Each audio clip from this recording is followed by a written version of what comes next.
गुरु प्यारी साध संगत जी को प्यार भरी राधा स्वामी जी, आप सभी संगत से विनती है कि साखी को अंत तक जरूर सुने और कमेंट में राधा स्वामी जी लिखें। संगत जी, ये एक ऐसी सच्ची घटना है जिसमें एक जीव अपनी सारी उम्मीद खो बैठा था। उसके मन का हर दरवाजा बंद हो चुका था। वह रात दिन बस यही सोचता था कि अब कुछ नहीं हो सकता। अब तो मुक्ति का नाम भी मुझसे दूर भाग रहा है। तब ठीक उसी अंधेरे के बीच जब उसे लगा कि सांसें भी थक गई हैं और आंखों से आंसू सूख चुके हैं, उस समय सदगुरु ने अपना प्यारा कदम उसकी ओर बढ़ाया। यह कथा उस जीव की व्यथा को बयान करती है जो सदियों से सिमरन के नाम पर केवल बाहरी तौर तरीकों में उलझा रहा, और जब उसकी सब किरणें बुझ गईं तो एक दरवाजा खुला जो कभी बंद नहीं होता। उस रात की बात है जब घोर अंधकार छाया हुआ था। ऐसा अंधकार न केवल चारों ओर बल्कि उस साधक के भीतर भी था। उस साधक का नाम था निराश, और निराश ने अपने जीवन में सब कुछ कर लिया था। मैं कहता हूं कि उसने हर उस आहट को सुना जो सदगुरु तक पहुंचाती है, पर हर बार उसकी पकड़ ढीली पड़ गई, क्योंकि वो बाहर ही बाहर दौड़ता रहा। उसने कभी सोचा ही नहीं कि सच्चा सदगुरु तो भीतर बैठा है, और बाहर की सारी आसें जब टूट जाती हैं तभी वो दिखता है। और ठीक ऐसा ही हुआ। निराश के सामने वक्त ने ऐसी करवट ली कि उसकी पत्नी ने उससे मुंह फेर लिया। उसके बच्चे उसे पागल समझने लगे कि ये बिना मूर्ति के, बिना किसी दिखावे के बस बैठा रहता है और कुछ नहीं करता। निराश के पास कोई नहीं बचा था। वो अकेला था, और उसका अकेलापन इतना घना था कि वो अपनी ही चीखें सुन सकता था।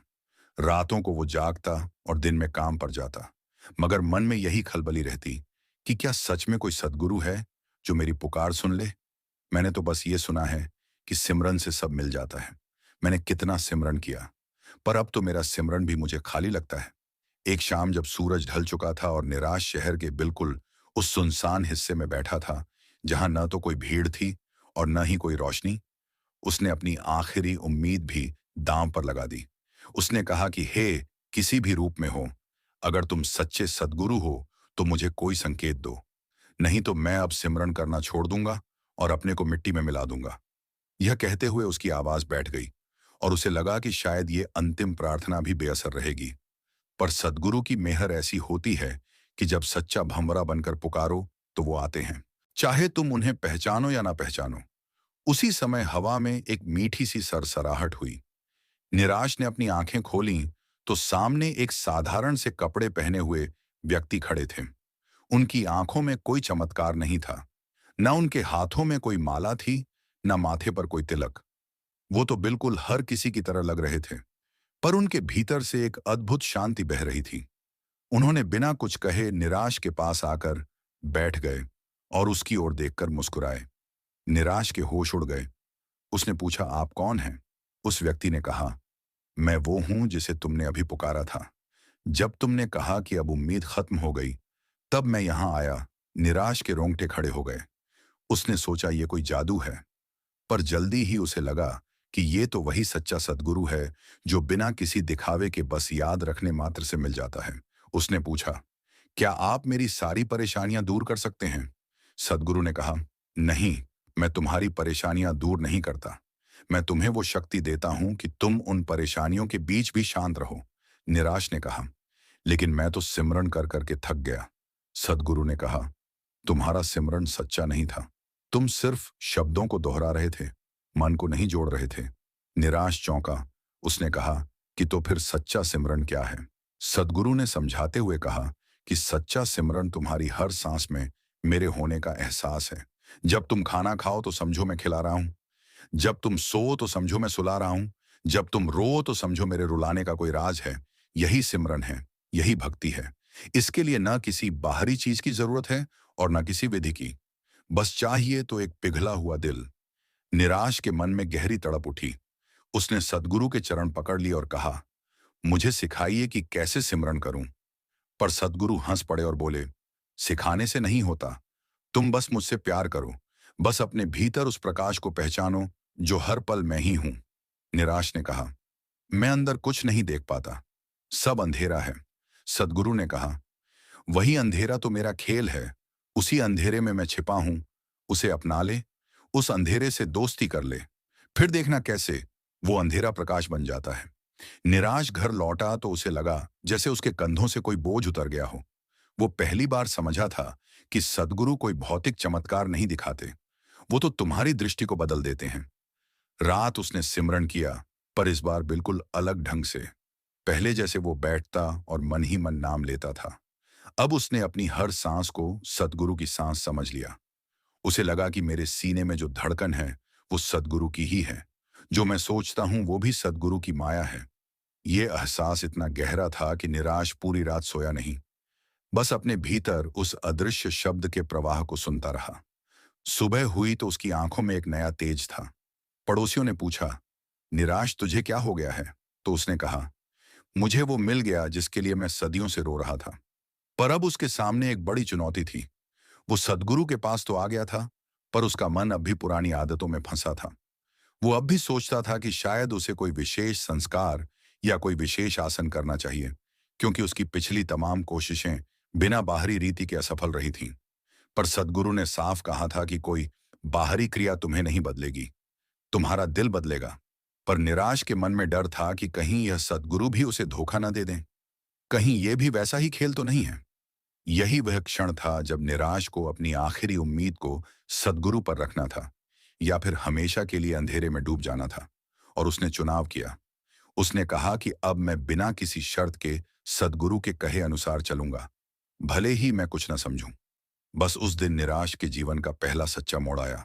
उसने पूरे दिन काम करते हुए भीतर ही भीतर सद्गुरु की याद बनाए रखी, और उसे आश्चर्य हुआ कि जब उसने बिना किसी औपचारिकता के सिमरन किया तो उसके मन में एक बेचैनी कम होने लगी। वो रात को सोया तो उसे सपने में सद्गुरु दिखे और बोले, अब तुम सही रास्ते पर हो।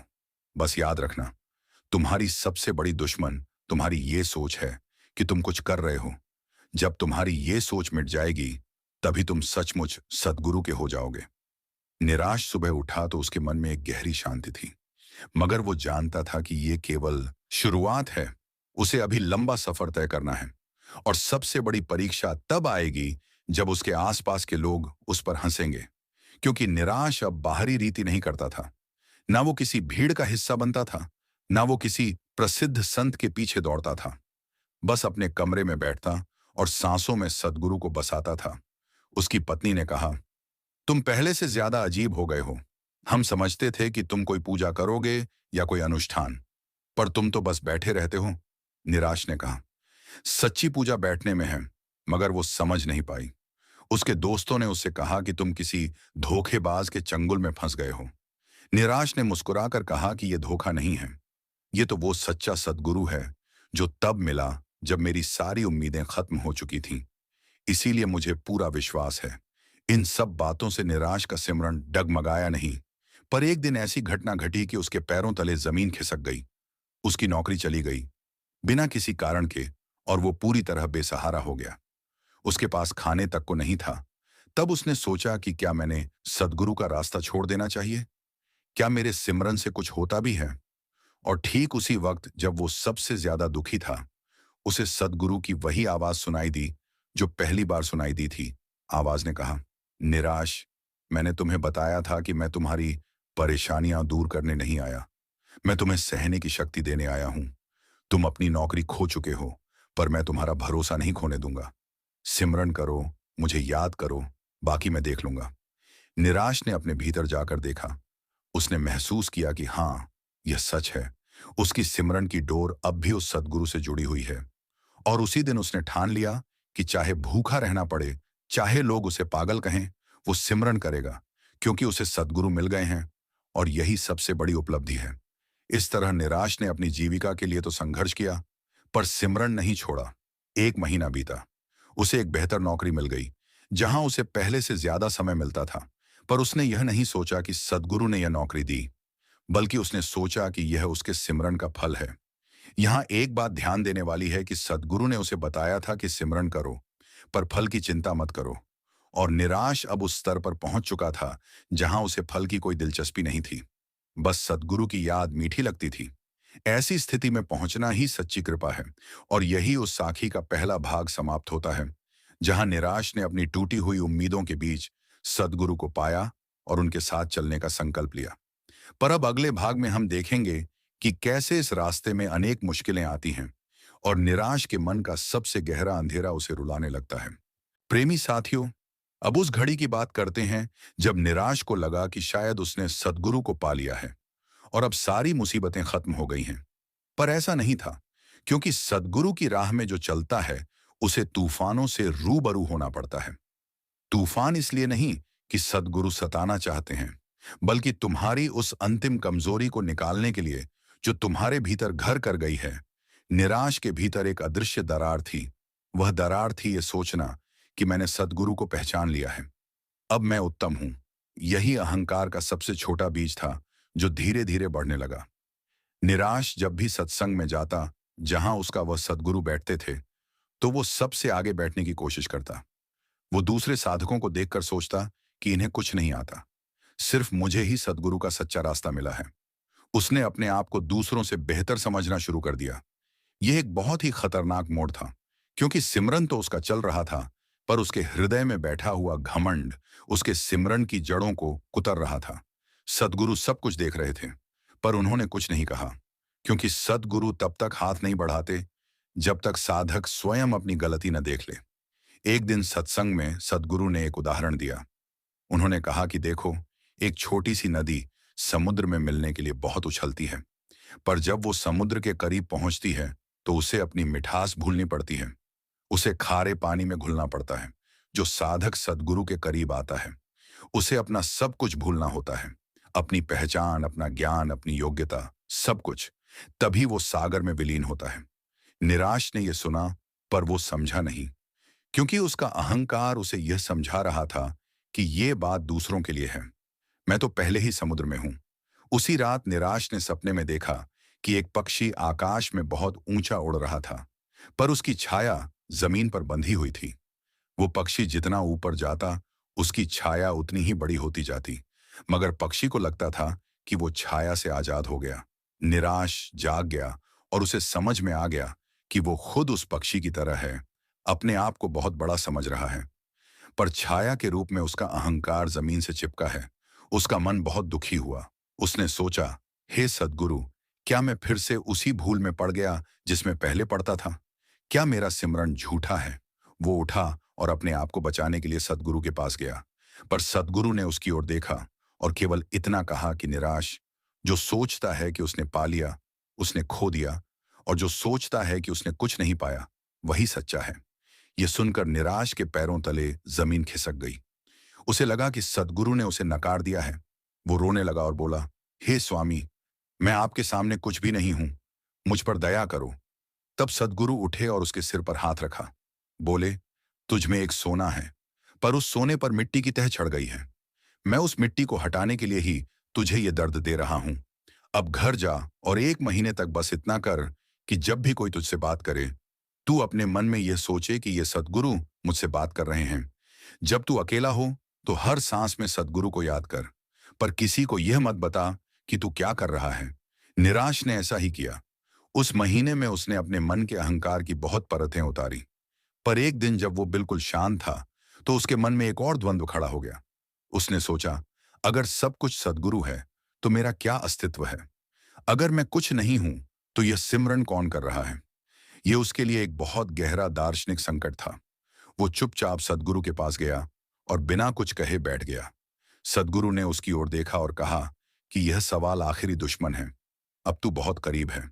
जब तू ये जान जाएगा कि सिमरन करने वाला कोई नहीं, तो तुझे सच्चा सिमरन मिलेगा। निराश ने पूछा, फिर करता कौन है? सद्गुरु ने कहा, मैं ही कर रहा हूं और तू मेरा निमित्त है। जब ये बात तेरे भीतर उतर जाएगी तो तू सदा के लिए शांत हो जाएगा। उस दिन निराश के जीवन में बहुत बड़ा बदलाव आया। उसने सिमरन किया, पर अब सिमरन करने वाला कोई नहीं था। बस एक निरंतरता थी, बस एक मीठा बहाव था, जैसे कोई नदी बिना किनारे के बह रही हो। यह वही अवस्था है जिसे विद्वान बहुत कम समझ पाते हैं, क्योंकि यह बुद्धि से परे है। यह बस होती है सद्गुरु की कृपा से। उस दिन निराश के मुंह से सतत सिमरन अपने आप निकलने लगा। वो सोते जागते बस सद्गुरु के नाम में डूबा रहता। लोग उसे देखते थक जाते, मगर उसे किसी से कोई लेना देना नहीं था। वो पूर्ण हो चुका था। अब उसके जीवन में कोई उम्मीद खत्म नहीं होती थी, क्योंकि उसे जो मिल गया था वो कभी खत्म नहीं होता। और यहीं से यह साखी अपने तीसरे भाग में प्रवेश करती है, जहां निराश उस सद्गुरु की कृपा का असीम आनंद लेता है और उसे अपने जीवन का सबसे बड़ा सबक मिलता है कि सिमरन ही सब कुछ है, उसके अलावा कुछ भी सत्य नहीं। सखा सज्जनों, अब उस चमत्कार की कथा सुनो जो किसी चमत्कार से बढ़कर है, क्योंकि निराश के भीतर अब सिर्फ सद्गुरु का नाम ही गूंजता था। पर अभी एक और परीक्षा बाकी थी। वो परीक्षा थी उसके शरीर की। वह बीमार पड़ गया। असहनीय पीड़ा से वो कराह उठता था।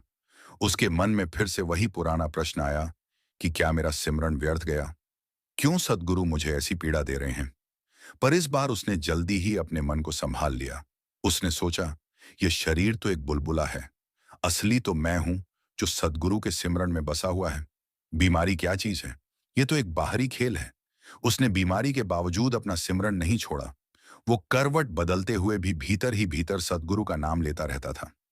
एक दिन जब दर्द बहुत बढ़ गया तो वो सद्गुरु के पास पहुंचा। सद्गुरु ने उसकी तरफ देखा और बोले, कैसा है तेरा सिमरन? निराश ने कहा, सिमरन तो निरंतर है, पर शरीर रो रहा है। सद्गुरु ने कहा, अब तूने सिमरन को शरीर से अलग कर दिया। यही सफलता है। शरीर को रहने दे जैसा है।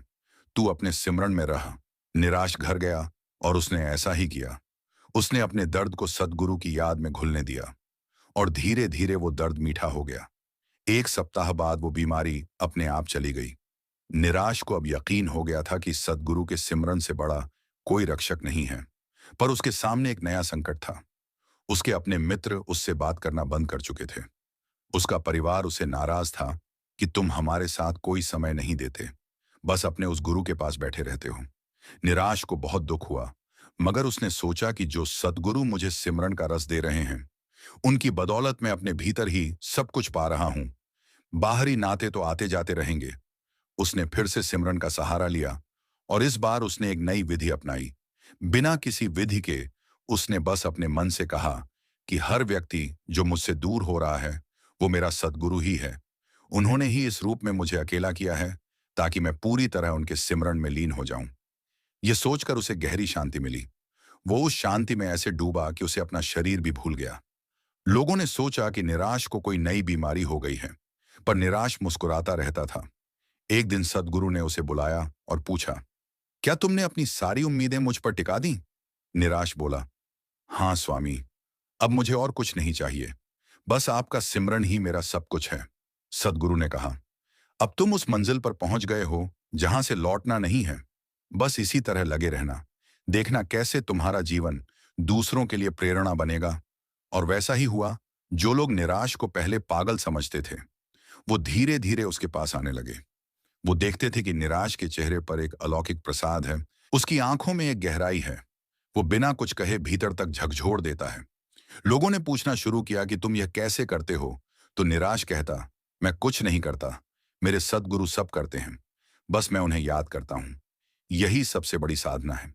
धीरे धीरे निराश के आसपास कुछ लोग जमा हो गए जो सद्गुरु के सिमरन की इस सरल विधि को सीखना चाहते थे। निराश उन्हें बताता कि देखो, कोई पहाड़ पर नहीं जाना, कोई नदी में नहीं नहाना, बस अपने भीतर उस अदृश्य सद्गुरु को पुकारो जो हर जीव में समाया है। और जब थोड़ी देर भी पुकारोगे तो वो प्रकट हो जाएंगे। पर याद रखना, बिना सच्ची प्यास के वो नहीं आते। जब उम्मीद खत्म हो जाती है तब वो आते हैं, क्योंकि तब तुम्हारे पास उनके सिवा कुछ नहीं बचता और यही उनके आने का सच्चा समय है। निराश के जीवन की यह स्थिति देखकर एक पुराना साधक जल गया। उसने सोचा कि इतने वर्षों से मैं सत्संग कर रहा हूं, पर मुझे यह प्रतिष्ठा नहीं मिली। इस नए आदमी को क्यों मिल रही है? उसने निराश के खिलाफ बातें फैलानी शुरू कर दी कि यह झूठा है। इसका सद्गुरु कोई साधारण व्यक्ति है, इसमें कोई शक्ति नहीं। निराश को जब यह पता चला तो वो बहुत दुखी हुआ, पर उसने सद्गुरु के नाम का सहारा लिया और सोचा कि यह भी सद्गुरु की माया है, मुझे अपनी परीक्षा लेनी है। उसने किसी से कोई जवाब नहीं दिया, चुपचाप अपना सिमरन करता रहा। कुछ ही दिनों में वह साधक जो उसकी निंदा कर रहा था, एक दिन निराश के पास आया और बोला, मुझे माफ कर दो, तुम सच्चे हो, मैं तुमसे जलता था। निराश ने हंसते हुए कहा, न तुम जलते हो न मैं जलता हूं, बस सद्गुरु की लीला है। हम सब उनके खिलौने हैं और उसी क्षण उस साधक ने भी सद्गुरु के सिमरन को अपना लिया। इस तरह निराश ने किसी को उपदेश न देते हुए केवल अपनी स्थिति से लोगों को आकर्षित किया। पर सच्चाई यह है कि वो कोई महान नहीं था, बल्कि सद्गुरु उसके माध्यम से काम कर रहे थे। जैसे बांसुरी बिना किसी के फूंके नहीं बजती, वैसे ही निराश बिना सद्गुरु के सिमरन के कुछ नहीं था। वो यह बात गहराई से जानता था, इसलिए उसका अहंकार फिर से नहीं जागता था। अब इस साखी का चौथा भाग उस चरम को दिखाता है जब निराश की एक और परीक्षा होती है, उसी रूप में जिससे वो सबसे ज्यादा डरता था, और वो थी अपने सद्गुरु से बिछड़ने की कल्पना। क्योंकि एक दिन अचानक सद्गुरु ने घोषणा कर दी कि वो अब इस शरीर से इस दुनिया को छोड़कर जाएंगे। निराश सुनकर टूट गया, पर उसे फिर वही शब्द याद आया जो पहले सद्गुरु ने कहे थे, मैं कभी नहीं जाता, बस एक रूप छोड़ता हूं, मुझे सदा अपने भीतर खोजना। निराश ने उस घड़ी अपने सिमरन को और गहरा कर लिया। उसने अपनी आंखें बंद करके महसूस किया कि सद्गुरु तो उसी के हृदय में विराजमान है, कभी गए ही नहीं। यही सबसे बड़ा सत्य है जो इस साखी में उभर कर आता है। अब हे साधको, उस मर्म की बात सुनो। जब सतगुरु ने अपनी लीला समेटी, सारा संसार रो रहा था, मगर निराश के मन में एक अद्भुत शांति थी, क्योंकि उसे अपने सतगुरु से जो डोर मिली थी वो मौत से नहीं टूटती। उसने देखा कि बहुत से लोग जो केवल सतगुरु के बाहरी स्वरूप के पीछे दौड़ते थे, अब चिल्ला रहे हैं कि हम कहाँ जाएंगे। निराश ने उनसे कहा कि कहीं नहीं जाना, बस बैठ जाओ और उस नाम को अपने भीतर बसा लो जो सद्गुरु ने तुम्हें दिया है। मगर उनकी बात पर किसी ने ध्यान नहीं दिया। सब बाहर के सहारे ढूंढ रहे थे। निराश उदास हुआ, पर उसने सोचा कि सद्गुरु की मर्जी है, जो समझना है वो समझेगा। उस दिन से निराश ने अपना सारा समय सिमरन में बिताना शुरू कर दिया। वो अकेले में बैठता और उस अनंत शब्द को सुनता जो सतगुरु की देन थी। महीनों बीत गए, लोग उसे भूलने लगे, पर निराश को फर्क नहीं पड़ता था, क्योंकि अब वो स्वयं ही अपना सद्गुरु बन चुका था। यानी उसके भीतर सद्गुरु का प्रकाश ऐसे जगमगा रहा था कि उसे किसी बाहरी आस की जरूरत नहीं रह गई थी। एक दिन रात को उसने सपने में सद्गुरु को देखा। वो हंस रहे थे और कह रहे थे, निराश, तूने मुझे पूरा पा लिया। अब तू जिसे चाहे उसका भला कर सकता है, बस उनके नाम का दान कर। निराश ने पूछा, मैं कैसे दान करूं? मेरे पास तो कुछ है ही नहीं। सद्गुरु ने कहा, तेरे पास वह है जो सबसे बड़ा है, सिमरन का रस, उसे बांट दे। यह कहकर सद्गुरु गायब हो गए। निराश ने अगले दिन से लोगों को सिमरन का महत्व समझाना शुरू किया, पर वो किसी को बंधन में नहीं बांधता था। वो कहता था, मैंने कोई तरीका नहीं सीखा, बस एक सच्ची पुकार ने मुझे मेरे सद्गुरु से मिला दिया। तुम भी पुकारो, तुम्हारी उम्मीदें जब खत्म होंगी तब वो आएंगे। यह सुनने के बाद कुछ लोग उसके पास आते, कुछ दिन बैठते और फिर चले जाते, क्योंकि उन्हें सरलता पसंद नहीं थी। वो चमत्कार चाहते थे, पर निराश का कोई चमत्कार नहीं था, केवल सिमरन था। धीरे धीरे एक छोटा समूह बन गया। वे सब संध्या समय निराश के पास बैठते और सद्गुरु के सिमरन में समय बिताते। कोई बाहरी रीति नहीं, बस मौन, बस सांसों का एक तार जो सद्गुरु से जोड़ रहा था। निराश उन्हें बताता, देखो, तुम्हें कोई नया काम नहीं सीखना, बस अपनी सांसों के बीच उस प्यारे का नाम बसाओ, और यदि नाम भी ना आए तो बस उसकी याद में पिघल जाओ। यही सबसे ऊंची साधना है जो सद्गुरु ने मुझे सिखाई। उस समूह के एक सदस्य ने एक दिन पूछा कि क्या यह सिमरन कभी बाधित होता है?